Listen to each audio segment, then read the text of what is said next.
last couple of lectures I spoke about position representation, where we dealt with function spaces. In particular, we spoke about L2 of A, B,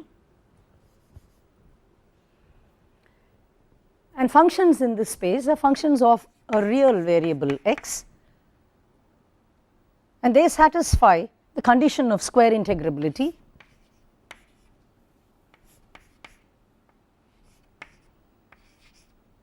d cubed x dx, whatever within that region of integration is less than infinity. So this is the function space that we are interested in, and we introduced the position basis. It's a continuous basis, and functions psi of x in the Dirac notation are represented in this manner. There is a very logical reason why function psi of x is really this inner product, and therefore psi star of x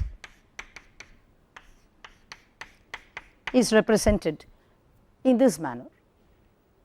Now, in this function space, wave mechanics is structured, and the Schrodinger equation really pertains to the behavior of the wave function psi of x, which describes the state of the system, an abstract ket psi represented in the position basis, and that is called the wave function. So basically, in this lecture I wish to continue with the Schrodinger equation and the concept of stationary states. So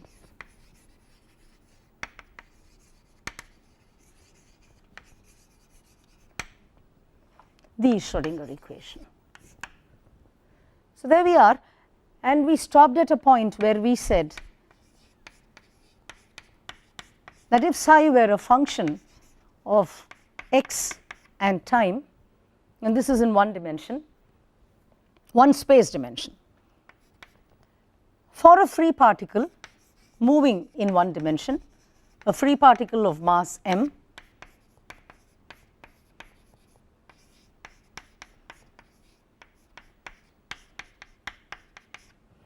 we had this equation,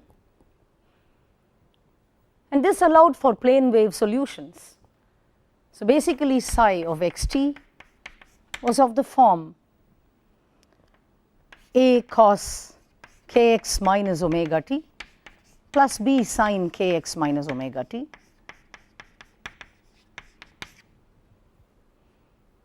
where the momentum p was h cross k.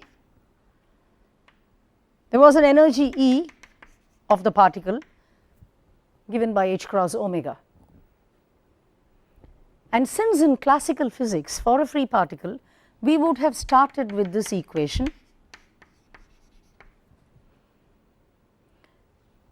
the analog in quantum mechanics is to replace E by the operator IH cross delta by delta t and P by the operator minus IH cross delta by delta x in one dimension. And therefore, when I put hats on these two objects and write E as IH cross delta by delta t and P as minus IH cross delta by delta x, I get this equation. This is called the classical quantum correspondence at the level of replacing energy and momentum by their respective operators. This is first order differential operators. Now suppose I have to generalize this equation, the Schrodinger equation, to 3 dimensions.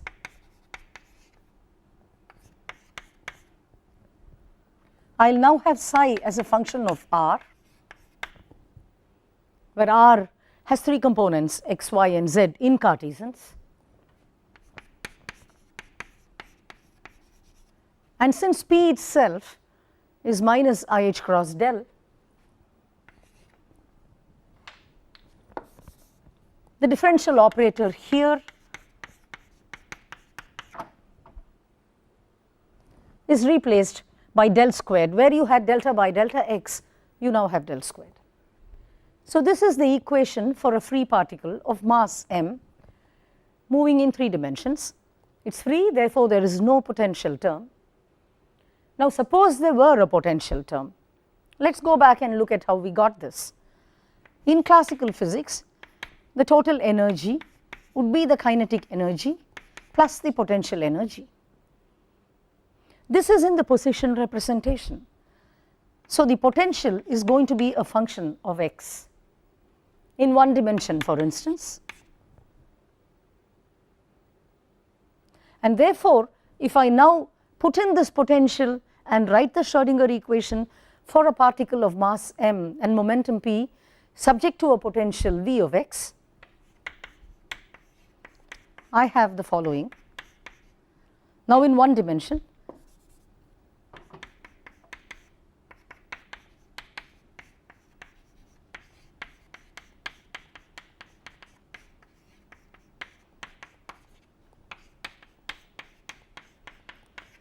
psi of x t, and that is all there is to it. Of course, if I have to write the Schrodinger equation for a particle in 3 dimensions subject to a potential, straightforward.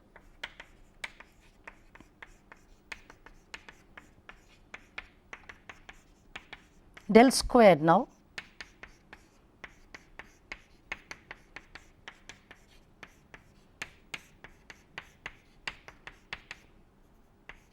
so that is what we have. So, this is the Schrodinger equation for a particle subject to a potential V. It is a function of R. For the moment and for quite a considerable part of the course, I would assume that this potential is a real function of space, because if the potential had a complex part, that would correspond to the presence of sources and sinks, and that class of problems is not what I wish to consider now. Now, given this equation, I can see quite a bit happening from here. First of all, psi is complex. Let us go back to the 1 dimensional case. Schrodinger equation,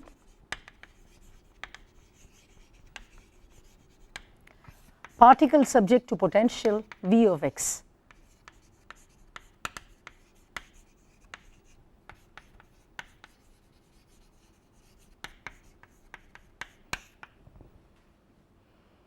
Psi is complex in general.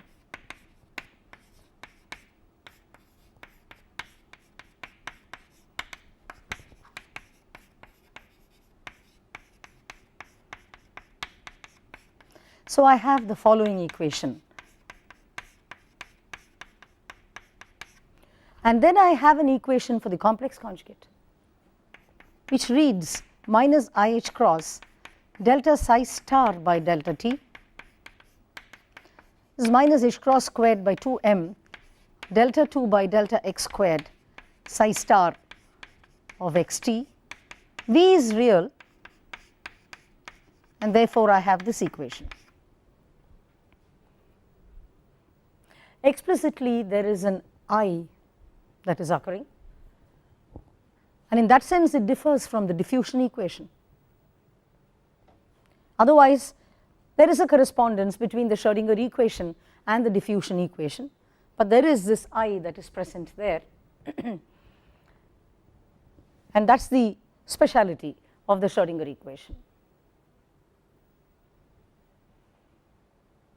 In general, all solutions psi or psi star cannot represent the state of the system, the instantaneous position being given by the value of x at a given time taken on by the time parameter t.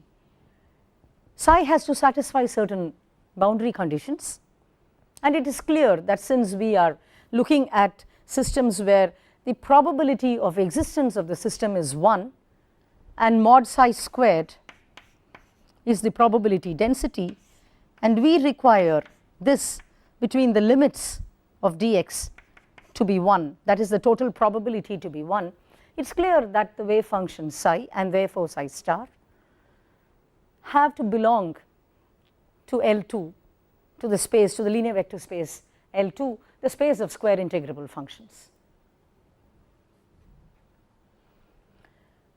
Now here I can do the following. I can pre-multiply this by psi star and this by psi. Then the first equation becomes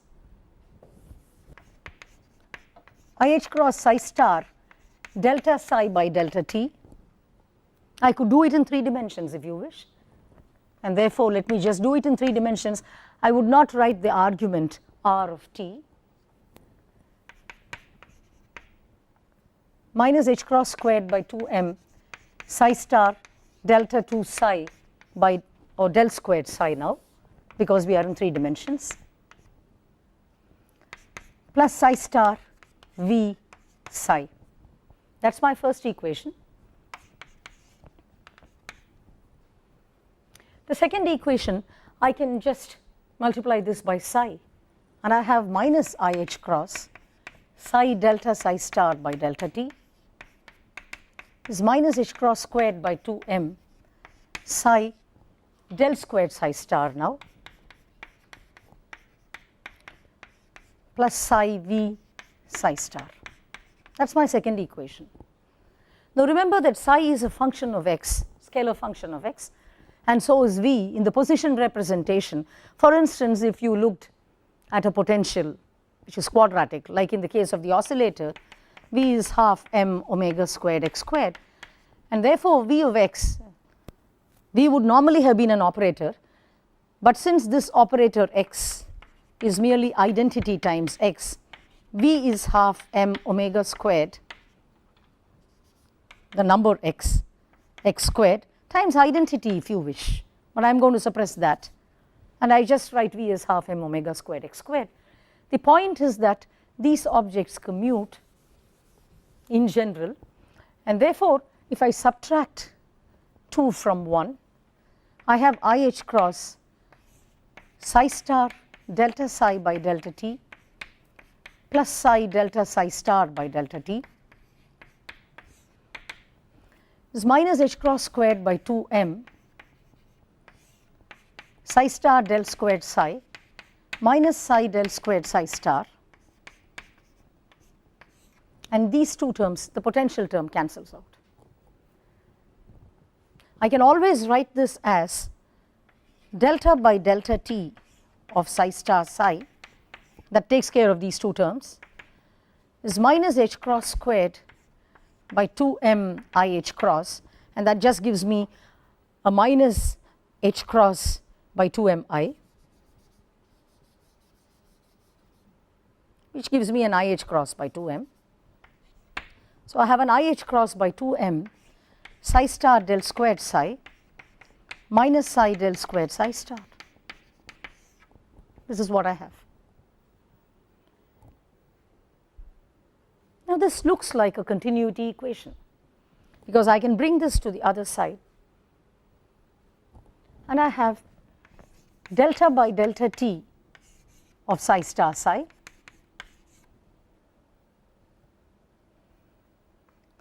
minus IH cross by 2m psi star del squared psi minus psi del squared psi star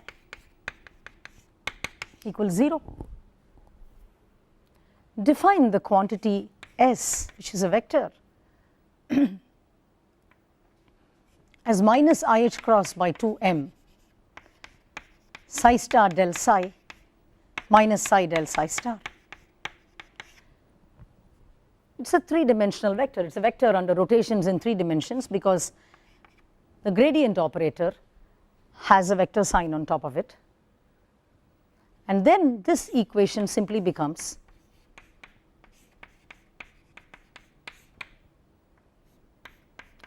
plus del dot S equals 0, because del dot S is minus IH cross by 2m. If you expand this, it is grad psi star dot grad psi plus psi star del squared psi minus grad psi dot grad psi star minus psi del squared psi star, and then these two terms cancel out, giving me what I want there. And therefore, with this definition of S, I have a continuity equation delta by delta t psi star psi plus del dot S equals 0. This object is strictly positive. Its modulus of psi the whole square. In one dimension, integral psi star of x psi of x dx. In Dirac notation, that is identical to integral bra psi, a complete set of states ket x bra x. That integral gives me identity ket psi dx. Returning to the continuity equation, I have delta by delta t psi star psi plus del dot S equals 0. This object is called the probability density for very good reasons, because when you integrate over it, you get the total probability, integral psi star psi dx, psi star of x psi of x dx integral. That is the total probability, and that is 1. And this object here is called the probability current density.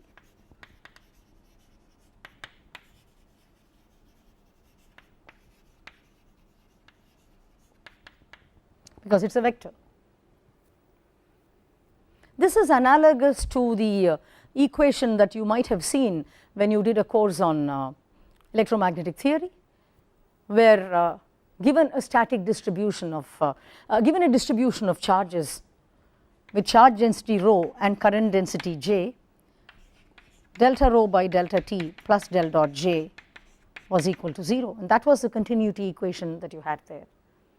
This is analogous to that, except that the interpretation here is that this object psi star psi is a probability density and this is a probability current density. You might recall that if you did an integration over space here, integral rho dV was the total charge, and you showed that the total charge was conserved. You would have shown in electromagnetic theory that the total charge was conserved provided certain boundary conditions were met. That is precisely what we are going to do in this context as well, because if you look at the continuity equation in this case,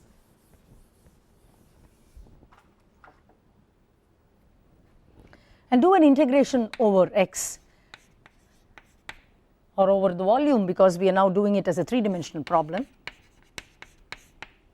integral dV, that is the volume,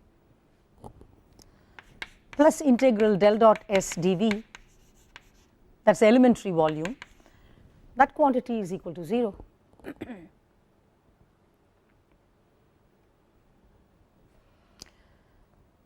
I can always pull this outside, and I have, since the integral is over the space, this I can use Gauss's theorem, and I can write this as a surface integral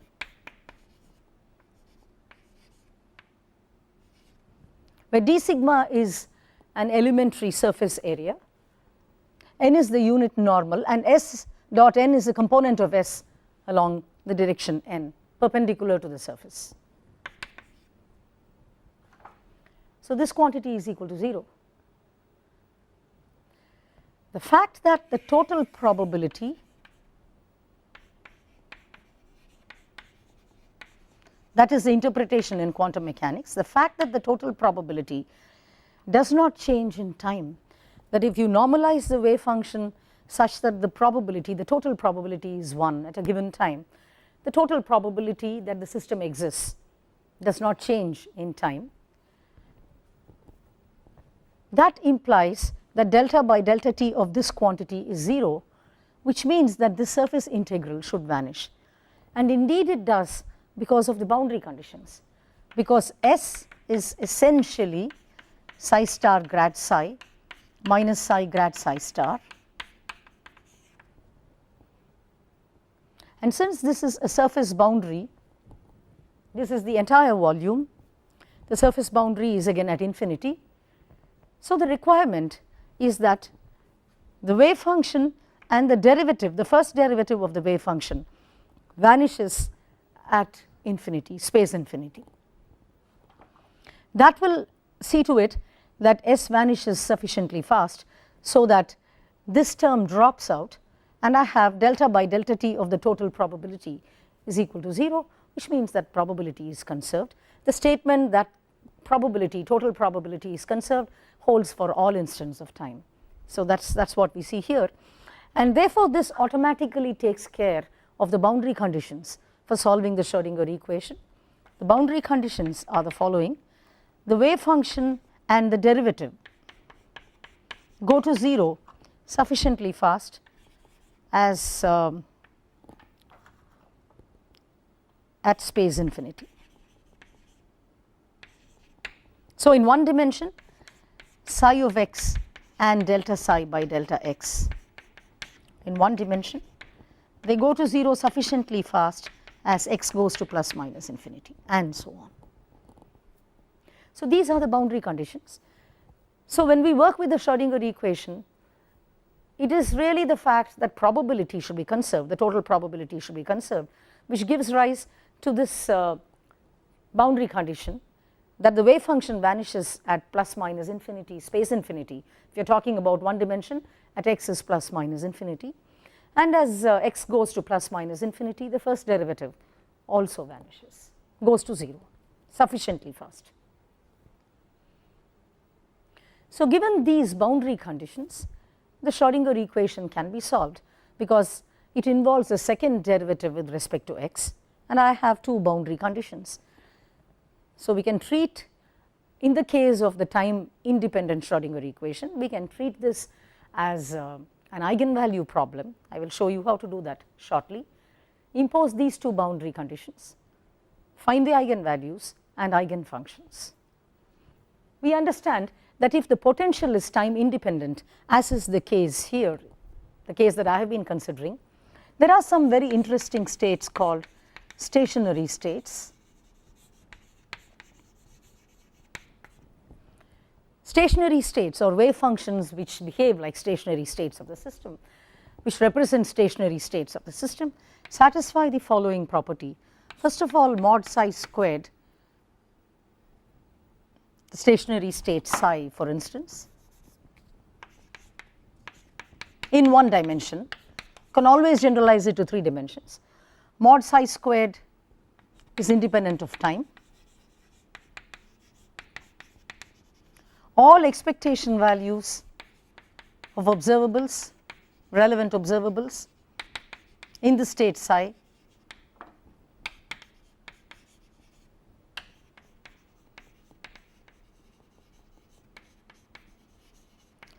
are independent of time, they are conserved in time.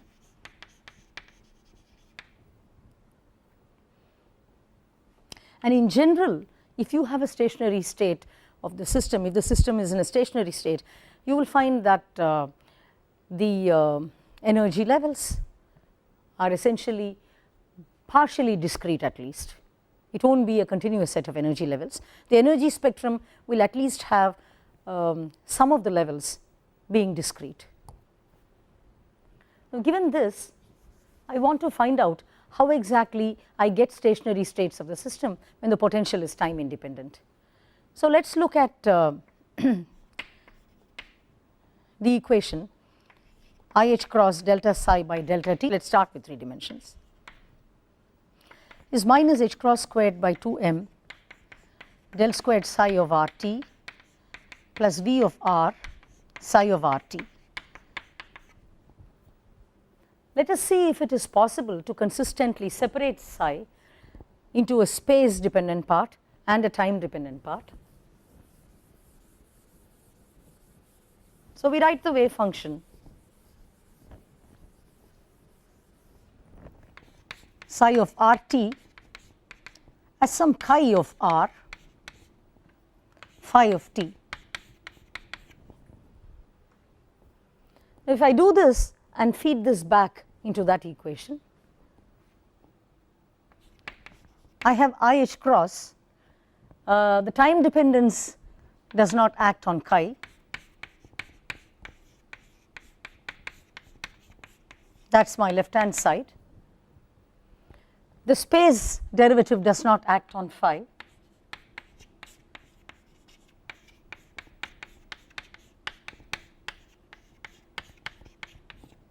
and of course I have plus V of r, chi of r, phi of t. Can divide throughout by chi of r, phi of t, and if I did that, the first term, the left hand side, is just this, does not depend upon the space coordinate at all, this is only dependent upon time. And as to the right hand side,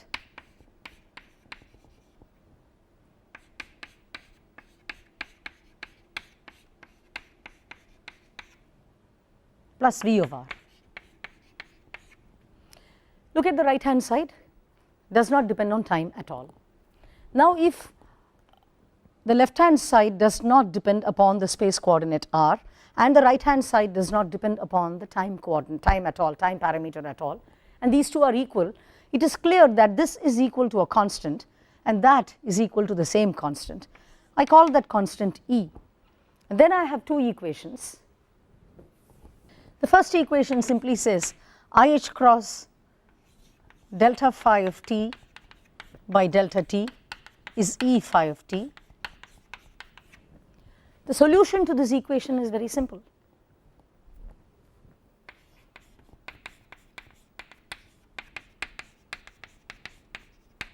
Phi of t is simply e to the minus IET by h cross. So that is all that I have, because the first derivative pulls out a minus IE by h cross, the h cross cancels, and with this I just get a plus, so I have an E phi of t. That is all that there is to it. Now as to that, the right hand side, I have minus h cross squared by 2m del squared chi of r, multiply throughout by chi of r, plus V of r chi of r is E chi of r.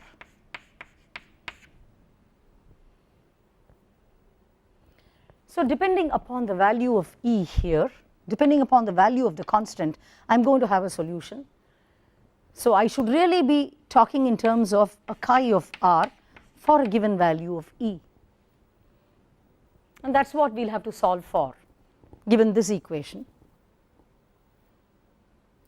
Therefore the total wave function psi of RT is some chi of r, which really depends upon the value of the energy that we have, e to the minus IET by h cross. The upshot of the whole thing is this, that if I now find modulus of psi the whole squared, it is clear that this term cancels out and I just have modulus of chi e of r, which is just chi e of r whole squared. And even if it were in general complex, I could write it like this. So this is what I have. So that is certainly one property of the stationary state. Equally true that if I take expectation value of any operator in the state psi of r t, that is like saying psi star of r t, expectation value of some operator, let me say A, which is of course written as a function of r, we will have to write it in the position basis, psi of r t d cubed r, that is over the entire volume of integration. It is clear that this part has e to the IET by h cross and the psi here has e to the minus IET by h cross, which cancel out, and therefore it is really like doing UE star of r, A of r, chi E star of r, A of r, chi E of r d cubed r, and therefore expectation values do not depend upon time. For all times I have the same expectation value. So in a stationary state of the system, the time dependence goes as e to the minus IET by h cross, and this equation here, which one solves to find chi of r, clearly has no time dependence, and this is the time independent Schrodinger equation. So the time independent Schrodinger equation can be written this way: minus h cross squared by 2m del squared chi E of r that came from the potential, that came from the kinetic energy, it came from p squared by 2m plus V of r, chi of r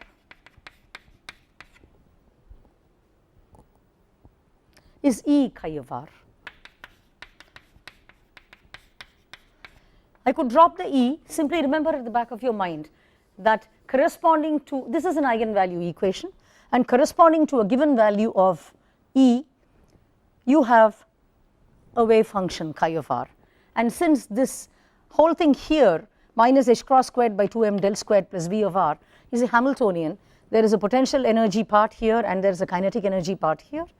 So this is merely the statement h chi is E chi.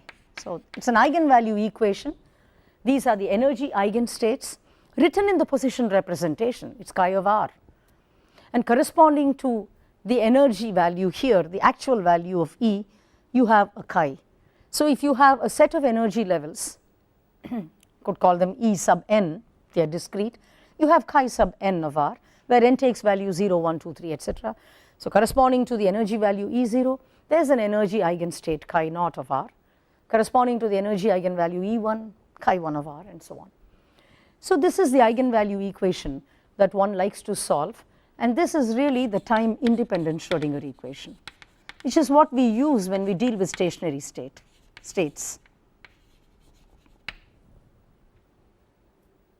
Of course, if you put the time dependence, then you have an IH cross delta by delta t already coming in, and this kind of an analysis does not go through. So in a stationary state, if the system is in a stationary state, the time development is very simple and straightforward, simply moves as e to the minus iet by h cross, and then the part of the wave function that depends upon the position coordinates alone. Now the reason why I would be interested in energy eigenstates is obvious. As I have stated earlier, even when I did things in the abstract using matrices and column vectors, we are looking at conservative systems, systems where the energy is conserved during the motion of the system. So energy is a constant of the motion, and therefore the Hamiltonian becomes a very respectable operator.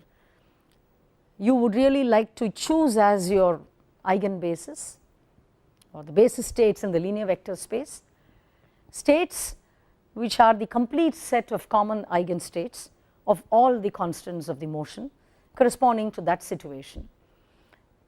Energy is certainly a constant of the motion because we are looking at conservative systems, and therefore we will look at eigenstates of the Hamiltonian and any other observable which commutes with the Hamiltonian, in other words which is also a constant of the motion. So in general we are looking at energy eigenstates for this reason. Now in wave mechanics, the energy eigenstates are written in the position representation, and even if we look at a separable Hilbert space, there are a denumerable infinity of energy eigenvalues, eigenstates chi naught, chi 1, chi 2, etc., each one of them being written as a function of r, corresponding to which there is an energy eigenvalue E sub n. So you will recall that the whole problem started by saying that in classical physics I have this, and then replacing E by IH cross delta by delta t and P by minus IH cross del. We could do the same thing in relativistic physics. So let me digress and comment about what happens in relativistic physics. Take the expression for E in terms of the momentum of the particle and so on, replace E by IH cross delta by delta t and P by minus IH cross del. So this is a digression worth doing at this stage. In relativistic physics,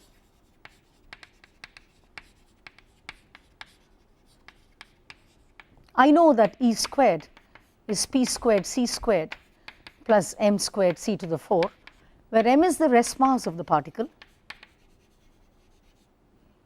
and I consider the particle with momentum P, linear momentum. C is the velocity of light in vacuum,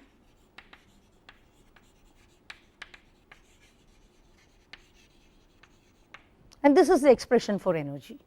E squared is p squared c squared plus m squared c to the 4.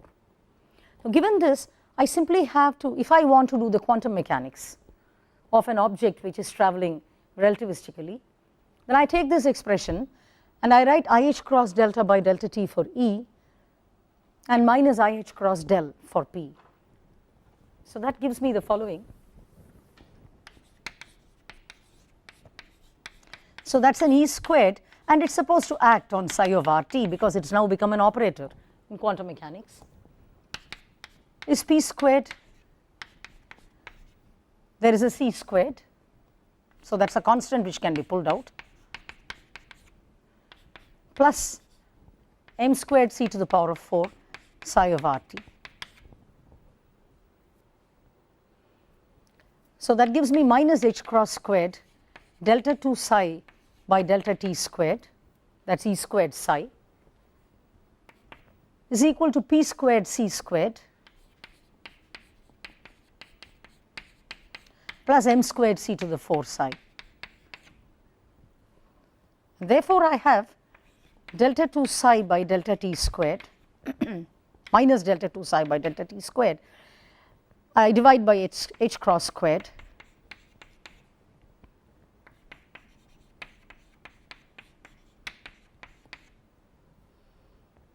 well, I can certainly divide by c squared now, or a minus c squared if you wish.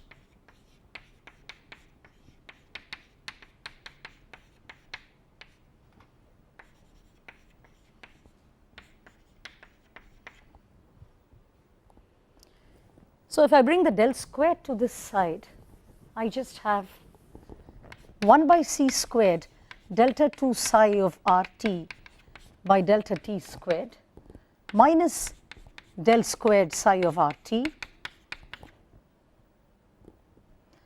is equal to or plus m squared c squared plus h cross squared psi of RT equals 0. That is the Klein-Gordon equation. That is a relativistic wave equation.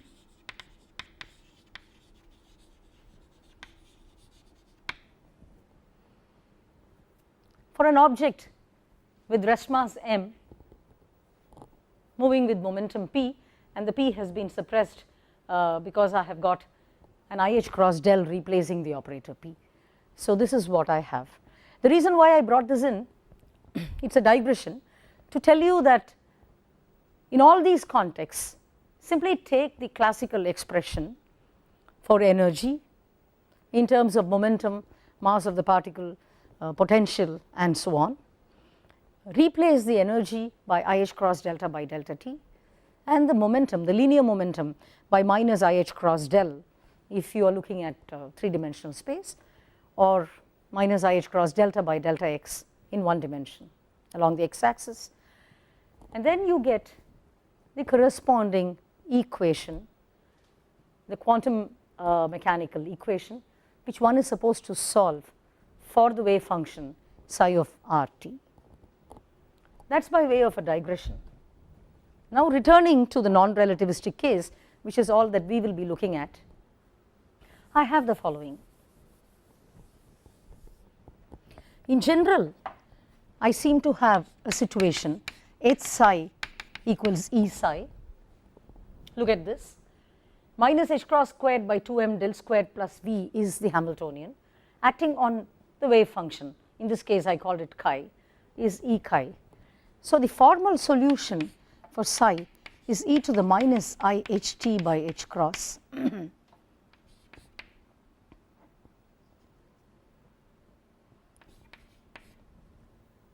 psi of 0.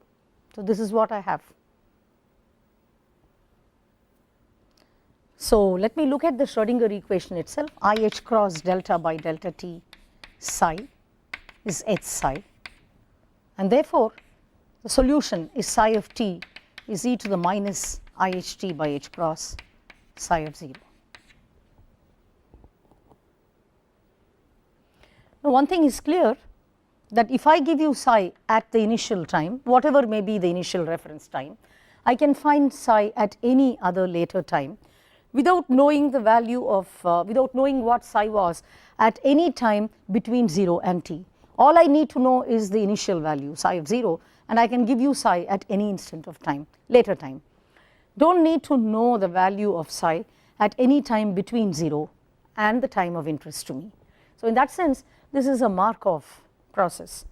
There is no memory of the path that is taken, the manner in which psi changed with time, but merely the initial value, the value of psi at time t equals 0. That is a point worth bearing in mind. And now we will look at specific examples to see how we can solve the time independent Schrodinger equation. We are looking out for stationary states, and that is precisely why we got there. So we will substitute various values for V of r, start with the one dimensional problem first, substitute for V of x, and then get the eigenvalue equation set up and solve for the eigenfunction and the eigenvalues, energy eigenvalues and the eigenfunctions. The eigenfunctions are functions of position. We are working in the position representation. Clearly we should be able to match with what we did earlier for these systems. For instance, we have already worked out the eigenvalue problem for a one dimensional harmonic oscillator, and there we saw that the energy eigenvalues were of the form n plus half h cross omega, where omega is the angular frequency of the oscillator and n takes values 0, 1, 2, 3 and so on.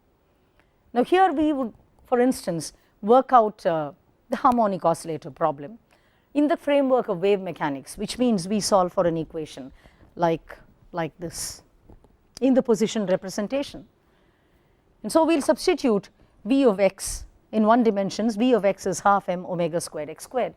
We should be able to retrieve the same form for the eigenvalue. We should be able to get hold of the eigenfunctions, and as we have seen earlier in other ways, the ground state for instance is a Gaussian function of position. We should be able to retrieve all those results. So the Schrodinger formalism is an equivalent formalism to what I have already done using abstract operators, and now I will illustrate the whole thing for the harmonic oscillator in wave mechanics, that is using the Schrodinger formalism. So one dimensional harmonic oscillator.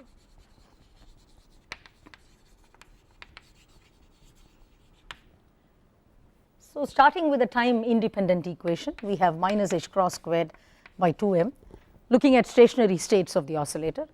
So the time development is simply e to the minus iet by h cross. So I have minus h cross squared by 2m d2 psi of x by dx squared, where psi is the wave function, plus half m omega squared x squared psi of x is equal to E psi of x.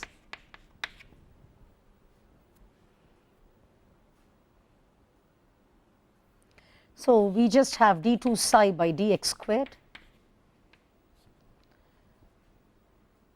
So I can take this there and I just have minus 2m by h cross squared times half m omega squared x squared psi of x is minus 2m by h cross squared E psi of x.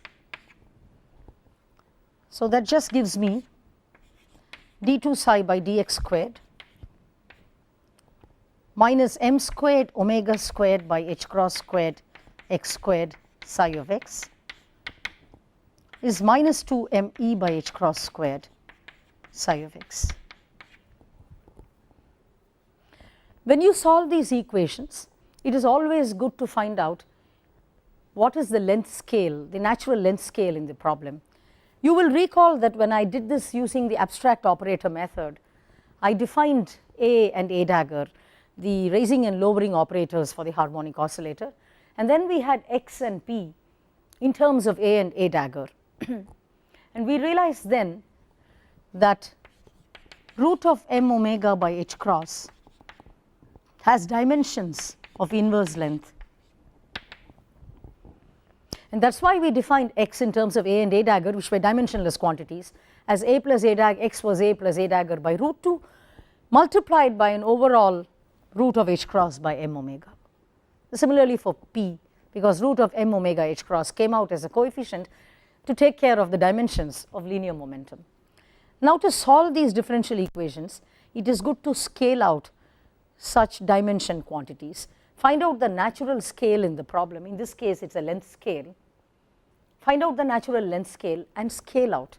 So you define an object rho which is alpha x, and clearly rho is dimensionless because x has dimensions of length and this object has dimensions 1 by length. Then d by dx is simply d by d rho times d rho by dx, which is alpha, and d2 by dx squared is again alpha squared d2 by d rho squared. So we can now write this equation, recast this equation in terms of a dimensionless variable rho, and that is a good way of doing the problem. I do not have to keep track of m's and omegas and so on. They will appear naturally in the final solution of the problem, and a lot of things can be read off very easily by using dimensionless quantities when we solve the differential equation. This would be a general technique that we will use. We now have therefore psi of r, psi of x has now become psi of rho, and we have d2 psi of rho by d rho squared. That is the first term, but then there is an alpha squared multiplying it, minus the second term. This is an alpha to the 4 x squared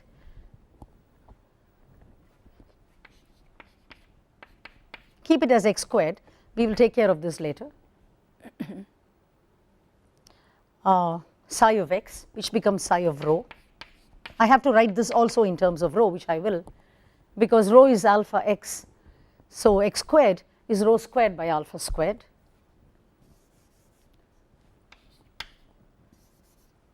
So I have that is equal to minus 2 me by h cross squared psi of rho. That is what we have.